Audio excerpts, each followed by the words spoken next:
All right. Hey, everyone. Welcome back to Whiskey Trek. I'm Jackson. I'm Natalie. And as you can see, we've got a little bit of a new mic situation going on. So hopefully the audio quality is a little bit better. And hopefully you can still see most of our face.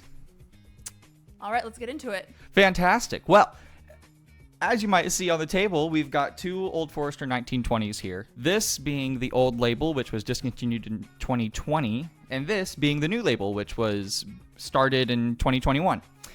This was purchased just a couple of weeks ago in 2024, and this I got through an online auction last year, and I've been waiting to open it for this exact purpose. For so long. Oh my gosh.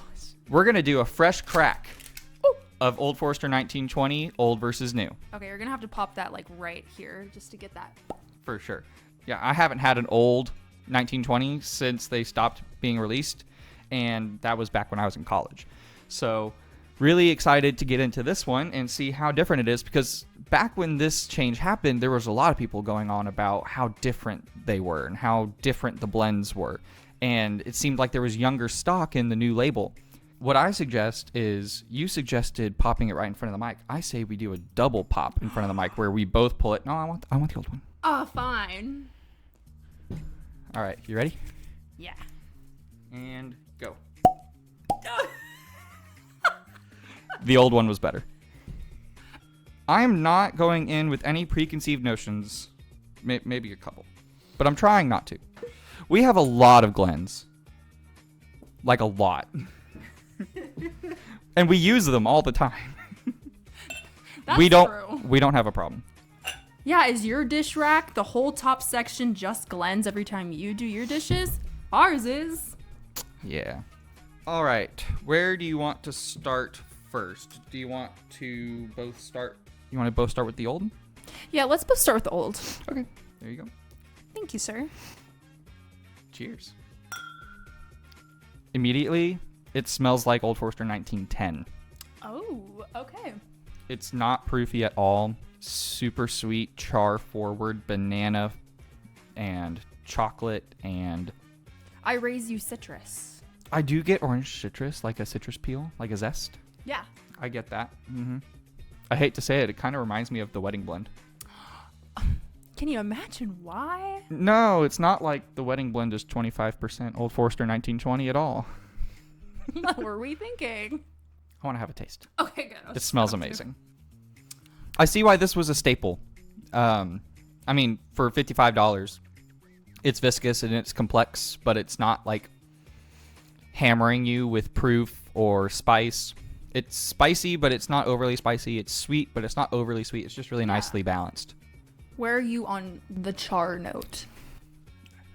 I get a lot more char on the nose, but it definitely shows up on the palate, more in the mid palate and the finish. And it comes with that sweetness, a lot like 1910. This kind of tastes how you would imagine a 1915 would taste nowadays.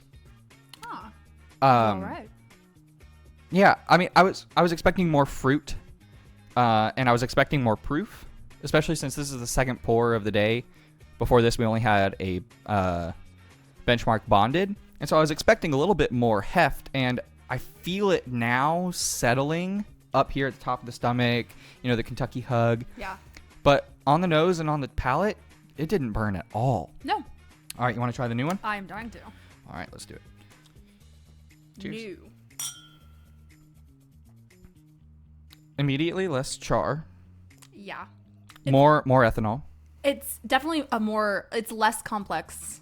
Yeah, it's not as sweet and full-bodied on the nose as the old one. It smells more like 115 proof than the old one did. I get the same amount of banana. I was kind of expecting one of these to really shout banana and the other one to not. And I find this one shouts more banana to me. But it is a little bit, and I think that comes along with the fruit, right? I get more of those bright fruits on here than I did on the first one, and I think it brings the banana forward with it. I want to taste it. Let's do it. It's way more spicy up front. It's spicier. It's a little thinner in my mouth. It is. It's not nearly as viscous. And I don't get the char. It dies quicker. Yeah. This one is just a little bit more bright, brash, and in your face. Kind of what you would expect from a 5 to 7 year old barrel proof product, to be honest. And it shows, yeah, there is differences. I think you would be shocked if you told someone that these are the same release from the same distillery. But at the same time, I don't think that it would be that shocking to know that they're 4 years apart from each other. Yeah. So, I mean, stocks change, blends change. Every blend is different, obviously. Every barrel of whiskey is different. And so every time you blend something, it's different. The only reason that old number 7 from Jack Daniel's tastes the exact same every time you have it is because those batches are like thousands of barrels combined into one to create a unique or a not unique experience. Every time you know exactly what you're going to get. So sometimes things are a little different, and with label changes often come changes in stock's age and things like that. Yeah, really interesting. I want to do a side-by-side on the nose and then a side-by-side on the palate. So let's see. This is old. Okay. I was talking with some friends about this over the weekend. How sometimes you get on, specifically usually on toasted whiskey, but sometimes on barrel proof whiskeys as well, there comes across on the nose this weird savory note that people can't quite put their finger on what it is, and everyone has a different idea. And this is going to put some people off, but my nose goes to ketchup, and here we are again with the weird tasting notes. My nose goes to ketchup. Oh. It's weird on whiskey, I'm going to be honest. And I can always get past it, but it is something weird. I've also heard this mentioned as like weird off barbecue. To clarify, are you talking about ketchup on the old? Yes. Okay. It has that toasty note, and I think it's because of that heavier char. Okay. Can you give me some pros or cons, old versus new? They both have good stuff about them. 100%. All right. Starting with the old. It is viscous. It's easy to drink.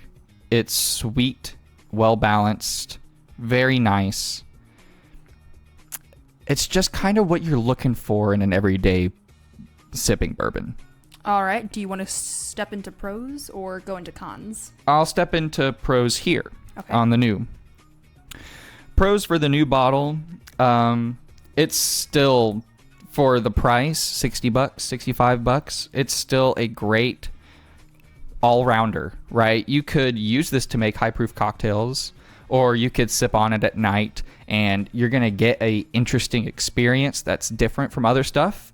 I think it competes with Wild Turkey Rare Breed, just in completely different profiles, right? But they're very similar. They're similar proofs, similar ages, both from legacy distilleries. The con of the old label, the con is, well, you can't get it, right? The only way I got this was through an online auction. And then you're paying for, I paid $55 plus shipping. So it ends up being more expensive, and that's if you can get one, than the new label. The cons of the new label are it just doesn't seem to live up to the old label. It's not as well balanced. It's got more astringencies. That's a fun word. It's got more ethanol on the nose. It's got harsher burn on the palate, and it's not as viscous, and the finish isn't as long. So you're losing a little bit in every category when you get the new label, but it's better than nothing, right? So if you're not willing to go to an online auction to get the old label, the new one is still great, and it's still worth at least trying. So I would say try it at a bar first before you buy. But you know what? If you like Old Forester stuff, take the leap. Just try it if you haven't yet. I mean, why not? If you like Old Forester 1910, then this is going to be a higher proof, not as sweet, but fruitier version.